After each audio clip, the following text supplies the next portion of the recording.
Parents, what's the funniest thing your kid overheard?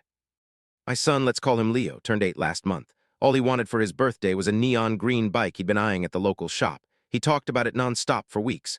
My wife, Sarah, and I desperately wanted to get it for him, but financially, we were drowning. Sarah had recently lost her job, and we were juggling an $80,000 mortgage that felt like it was crushing us. Every dollar mattered.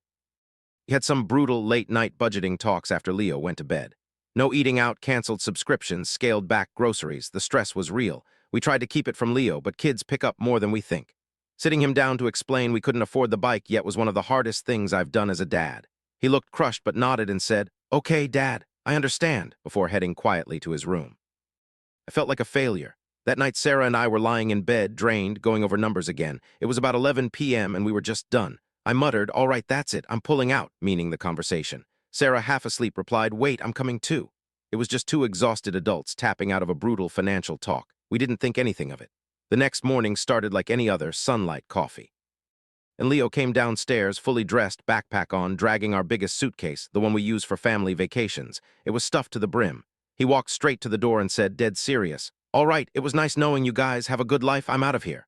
We froze. "Leo, where are you going?" He sighed like we were the ones being ridiculous. "Well," he said, "last night I had to pee. And when I walked past your room, I heard Dad say, 'All right, that's it, I'm pulling out.' And Mom said, 'Wait, I'm coming too.